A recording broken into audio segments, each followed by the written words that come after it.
안녕하십니까. 안교수의 바깥세상 톡톡입니다. 미국과 중국이 5가지 디커플링 한다는 말씀을 제가 드렸습니다.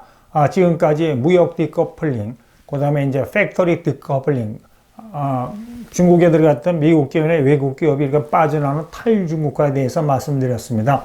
오늘은 기술 디커플링에 대해서 여러분하고 한번 얘기를 나눠보겠습니다. 기술 디커플링은 쉽게 말하면 이겁니다.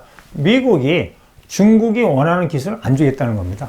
근데 중국 입장에서는 지금 굉장히 산업화 기술이 발전했거든요. 근데 미국이 기술을 안 줘도 뭐 가전 분야, 자동차 분야, 철강 분야는 별 문제 없어요. 특히 뭐 자동차 분야는 전기 자동차에 굉장히 중국이 앞서지 않았습니까? 그럼 결국 문제가 되는 게 하이텍 분야입니다. 정보통신, 반도체 하이텍 분야인데, 그래서 모든 관심이 화웨이한테 몰려있죠. 화웨이가 5G를 선도하고 통신 장비 세계 1위고, 그 다음에 스마트폰 점유율이 세계 2위 아닙니까? 근데 이제 중국에도 뭐 화웨이뿐만 아니고 샤오미 같이 잘 나가는 기업들 많거든요. 근데 왜 유독 미국이 화웨이를 봉쇄하고 압박하려고 그럴까에 대해서 여러분하고 한번 분석을 해보겠습니다. 간단히 말해서 미국은 화웨이가 순수한 중국 기업이라고 생각하지 않습니다. 뭐 국영기업단, 이건 중국 인민해방군의 스파이 기업이라고 생각합니다. 중국의 인민해방군은 참 우리가 이해하기 힘든데, 자기들이 군대가 호텔도, 민간인이 묵는 호텔도 운영하고 기업도 운영하고 그럽니다. 그러니까 그 해군, 공군별 고유한 비즈니스를 해요. 그러니까 그런 측면에서 이건 인민해방군이 맹긴 통신장비 업체다. 그러면 해외에서 다른 나라들이 화웨이 통신 장비를 쓰면 백도어합니다. 쉽게 말하면 통신 장비에다 스파이 칩을 심어갖고 이거를 이렇게 중국 화웨이 본사로 보내면은 이 화웨이 본사는 이 정보를 중국 공산당한테 준다. 그렇기 때문에 화웨이 통신 장비를 쓰는 미국이나 유럽 많은 나라의 안보에 심각한 영향을 준다는 게 미국의 주장입니다. 그러니까 화웨이는 이렇게 얘기하죠. 미국이 그냥 근거 없는 얘기인데, 우리 화웨이 서버들은, 통신 서버들은 해외에 있다고 항변을 하는데, 그걸 믿을 수가 없죠. 몇 년 전에 중국이 국가정보법이라는 걸 만들었습니다. 중국 정부가. 그래갖고 중국에 있는 모든 정보통신 업체는 중국 정부가 원하면 필요한 자료를 내놔야 됩니다. 여러분, 미국의 애플이나 구글은 FBI가 원하도 정보 절대로 안 주잖아요.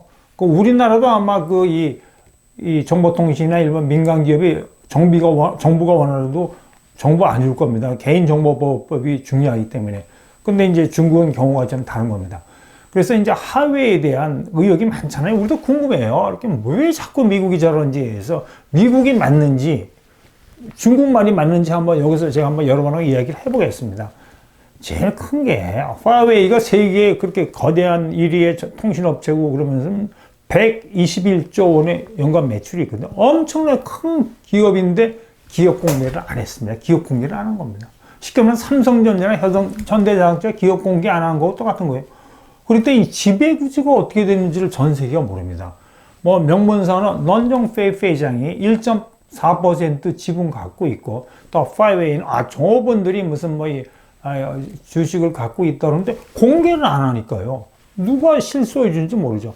그래서 이제 미국 의회나 미국 정부는 저거는 분명히 인민해방군이 실제적인 화웨이 소유주다. 인민해방군은 공산당이 있지 않습니까? 두 번째는 이 창업자 런정페이라는 저 사람인데, 제가 보기에 저 사람 이상한 사람 같아요. 인민해방군 장교 출신, 그건 저도 인정합니다. 뭐 군대는 다 갔다 올 수 있는데, 저거 공산주의자 중에서 골수 공산주의자입니다. 아주 국수주의, 중화사상이 아주 그냥 뼛속까지 파고든 이 골수 공산주의자인데, 저도 이제 중국에 아는 사람들 많지 않습니까? 그런 이 공산당원이라도 그냥 생계형, 생활형 공산주의자가 있는 것 같아요. 그냥 공산당에 되면은 좋은 당원이 되면 좋은 직장에 취직하는데 유리하고 그러기 때문에 출세도 유리하니까 공산당원이 된 사람이 있지만 저 런정페이 회장 골수 공산주의자고, 탐만 나면 이런 얘기 했습니까? 마음으로 조국 차이나를 사랑하자 이런 이야기 하는데, 여러분 생각해 보세요. 우리나라 대기업의 회장이나 소니 회장이 우리 일본을 사랑하자 대한민국을 삼아하자, 막 국제사회에 떠들어 보십시오. 그러지 않잖아요. 뭔가 이 정상적인 기업인은 아니에요, 제가 보기에. 그 다음에 저는 개인적으로 굉장히 작년에 열받았습니다. 런정파이 회장에 대해서. 작년 5월에 처음으로 미국이 파웨이를 제재하니까 트럼프 대통령이 그 6.25 전쟁을 중국 사람들은 항미 원제 전쟁이라고 자기들이 승리했다 그러거든요. 승리한 항미 원조 전쟁의 상감령 전투 정신으로 미국에 맞서겠다고 국제사회에 떠들었어요. 국제사회에 떠들면 대한민국 국민들도 드는 거 아닙니까? 저 상감령 전투는 중국군이죠. 인민해방군이 대한민국 영토를 불법으로 침입해가지고 강원도에서 우리 국군하고 유엔군하고 싸운 전투입니다. 침입한 아주 나쁜 불법적인 군사 행동이죠. 이거를 미화시켜갖고 뭐 미국하고 이 기술 전쟁에서 뭐 대항하겠다 그러는데 결론부터 말하면 순수한 비즈니스맨이 아닙니다. 저는 미국이 그 하웨이를 의심하는데 몇 가지 그 근거가 있지만 특히 런정페이 회장의 언행을 봐도 저는 수상합니다. 세 번째, 파웨이가 1987년에 창업한 후에 정보 사업을 독점했습니다. 이 통신 장비라니까 특히 군 통신 장비가 시장 규모가 크거든요. 정부도 그렇고 이건 완전히 독점하고 그다음에 월스트리트 저널의 분석에 의하면은 그 사이에 파웨이가 약 750억 불어치의 중국전 보조금을 받았다 그럽니다. 그러니까 정부 사업 독점하죠. 보조금 엄청나게 받으니까 유럽 시장 통신장비 들어갈 때 경쟁사보다 30% 싸게 들어갈 수 있는 거예요. 이거는 용인해서 안 됩니다. 이거는 진짜 unfair trade practice, 불공정 무역행위입니다. 모든 나라가 정부 보조금을 받고 이런 식으로 세계 시장에 뛰어들면 대한민국 같은 나라, 미국 같은 나라 이 자본주의 시스템이 이 페어하게 공정할 수 없죠. 그렇기 때문에 87년에 창업을 해갖고 이 통신장비가 굉장히 중요한 분야인데 2012년에는 세계 1위인 스웨덴의 에리크슨 제껴버리고 지금 1등으로 올라가지 않습니까? 그 다음에 이제 1대1로 정책, 좀 문제 많은 겁니다. 1대1로 정책, 좀 완전 중앙아시아나 이 관계되는 나라들 경제를 망치고, 지난주에 미국이 약탈적 경제 정책을 하는데, 하웨이가 1대1로 정책의 선봉령 역할을 하고 있습니다. 이 중앙아시아에 들어가면 우선 인프라, 다리 건설해준다고 이렇게 하고, 제일 먼저 통신장비는 파웨이 통신장비 쭉 깔아놓는 거죠. 한 번은 파웨이 통신장비를 깔아놓으면 계속 부품이나 모든 거는 그 나라는 통신 인프라, 국가 기관 산업의 통신 인프라가 중국에 종속되는 겁니다. 거기다 한수 더 뜨면 스파이 칩 씌우면 얼마든지 그 나라 정보를 중국 공산당이 얻을 수가 있죠. 그래서 이제 미국이 이제 하웨이를 의심하고 압박하는데, 2011년에 처음으로 미 의회하고 미 행정부 정보기관이 하웨이가 좀 스파이였다는 의혹을 제기했는데, 저는 그때 오바마 대통령이 재임할 때입니다. 저는 오바마 대통령이 굉장히 점잖고 훌륭한 대통령인 걸 인정하지만 딱 하나, 차이나를 다룬 데 있어서는 너무 유유부단했다고 저는 생각합니다. 그때 좀 오바마 대통령이 또 이렇게 단호하게 지금 트럼프 대통령 한 식으로 하웨이에 대해서 막 조사하고 압박했으면 지금처럼 하웨이가 크지 않았을 텐데 그냥 오바마 대통령이 그냥 흐리멍텅이 했어요. 그 다음에 지금 남중국해에 이 암초에다 중국이 그냥 시멘트 막 집어넣어갖고 이 군사기지, 해상 군사기지 맹기고 그거 2014년에 중국이 시작했거든요. 그 오바마 대통령이 있을 때입니다. 그때 오바마 대통령이 좀 강력하게 하고 그 당시에 카터 국방장관이 미 해군 함정본에서 이 남중국해의 군사기지 맹기는 거 좀 이렇게 저지하자고 이야기했는데 오바마 대통령이 뭐라고 했냐면 전략적 인내다. 오바마 대통령이 북한 다룰 때도 그랬죠. 전략적 인내. 전략적 인내가 뭡니까? 말이 좋은 빛 좋은 개살구죠. 그러면서 또 오바마 대통령이 굉장히 순진한 게 시진핑 주석을 만나서 남중국해에 너 군사기지 맹기지 말라고 이야기하면 시진핑 주석이 알겠습니다. 들을 줄 안 거예요. 시 주석이 안 들었죠. 그래서 지금 결국 남중국해 군사기지 맹기고 지금같이 이렇게 이 남중국해 사태가 악화된 거 아닙니까? 트럼프 대통령은 제가 여러 번 이야기하지만 이건 다릅니다. 특히 무역 분야에서 엄청나게 난폭하게 지금 중국을 막 그냥 후려치고 있지 않습니까? 기술도 똑같아요. 작년 5월에 화웨이 장비에 대해서 블랙리스트 올렸는데 1년기한을 올리고 금년 5월에 1년 연장했습니다. 그 다음에 또 며칠 후에 2차 블랙리스트를 발표했는데 화웨이 등 68개 계열사에 대해서 그냥 거래 못하게 딱 하고, 그 다음에 며칠 전에는 3차 블랙리스트를 올랐는데 이거는 굉장히 놀라운 사실인데, 지금까지 1차, 2차는 주로 화웨이를 중심으로 이렇게 이 블랙리스트로 제재하려고 그랬는데 3차 블랙리스트에서는 중국이 AI, 인공지능 잘 나가지 않습니까? 중국의 인공지능 업체, 안면 인식 같은 거는 세계 최고 수입니다. 업체, 소프트웨어 업체, 로봇 업체 등 33개도 블랙리스트 올려버렸어요. 그러니까 이 기술 디커플링, 기술 전쟁이 확전된 겁니다. 3차 블랙리스트에. 화웨이 하나 하는 데서 이제 중개 모든 하이테크 이 기업을 겨냥하는 걸로. 제가 보기엔 이 트럼프 행정부가 화웨이의 압박 작전이 아니고 침몰 작전입니다. 고사 작전입니다.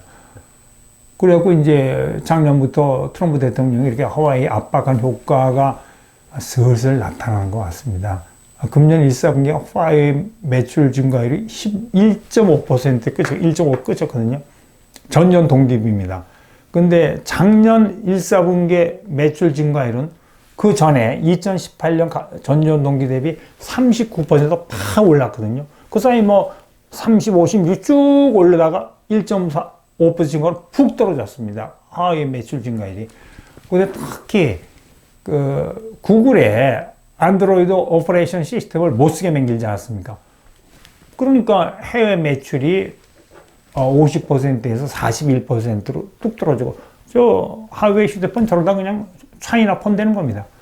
세 번째, 화웨이가 영국, 호주, 캐나다 등 전 세계 42국에게 이제 통신 장비를 수출에 계약했는데, 특히 유럽 국가가 25개국으로 굉장히 많았어요. 유럽이 그 코로나 사태 이전까지는 중국에 대해서 굉장히 우호적이었습니다. 영국, 독일, 프랑스 아주 우호적이었고, 특히 영국이 이 화웨이 장비 쓰지 않았습니까? 그래갖고 트럼프 대통령이 보리스 존슨 수상한테 전화해서 진짜 영어로 그냥 불같이 화려했다 그러는데, 그때만 해도 보리스 존슨 수상이 버텼거든요. 그냥 뭐 그랬는데, 이번에 코로나 사태 이후로 병원에 들어갔다 나오더니, 야야야야, 중국 못 믿겠다 그래갖고, 영국 브리티시 텔레콤이 에릭슨으로 바꿔버리고, 존슨 수상이 공식적으로 선언했습니다. 영국은 앞으로 3년, 2023년까지 화웨이 장비를 다 청산하고 다른 나라 통신 정보를 바꾸겠다고 선언했습니다. 공식 영국이. 이거 굉장히 중국의 타격이 큰 거죠. 아주 가까운 나라가 화웨이를 버리잖아요. 근데 호주, 뉴질랜드가 뭐 화웨이 버리고 삼성이나 노키아라고 하고 있고요.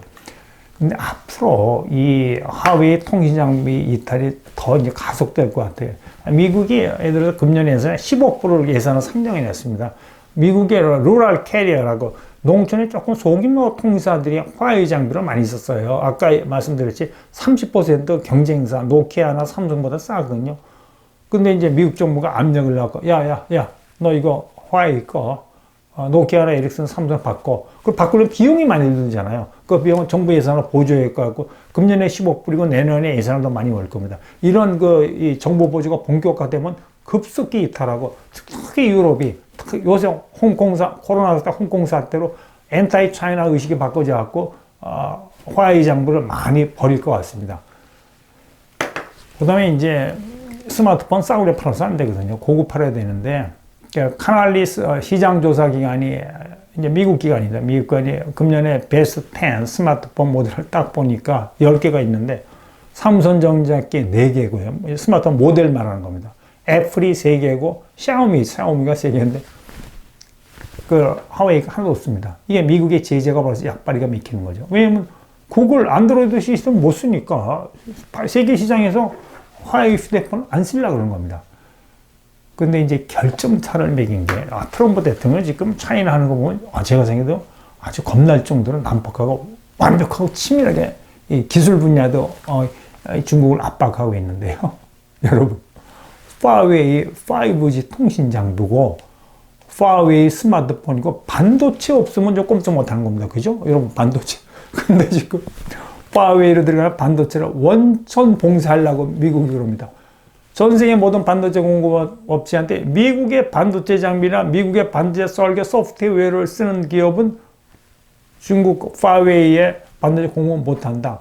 하고 싶으면 미국 정부 사전 허가 받으라고. 이건 이제 엄청나게 강력한 봉쇄 정책을 썼는데, 지금까지 파웨이는 필요한 반도체를 어떻게 조달했냐면요.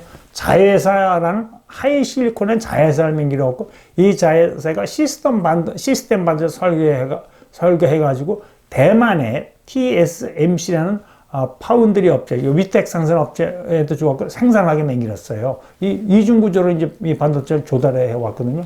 근데 아까 말한 미 정부의 이 조치에 의해서 하이실리콘 회사도 미국의 반도체 설계 소프트웨어를 쓰고 있잖아요. 이것도 규제 대상이죠. 그다음 TSMC는 그냥 아예 트럼프 대통령의 압력 내지는 권유에 못 이겨갖고 애리조나로 생산 공장을 옮기겠다고 그러지 않습니까? 지금 여태까지 그 하웨이가 TSMC 거의 의존해가지고 이제 붕치는 겁니다. 지금까지 여러분하고 기술의 그 디커플링에 대해서 얘기를 해봤습니다. 이 분야는 아주 전문적인 분야로서 심층 분석을 해야 되는 것 같습니다. 그러면 오늘 여기서 마치고 다음 시간에는 하웨이도 가만히 있지 않을 겁니다. 어떻게 기술 자립을 위해서 여러 가지 노력을 할 것입니다. 거기에 대해서 알아보도록 하겠습니다. 여러분 오늘 하루 원더풀 하십시오.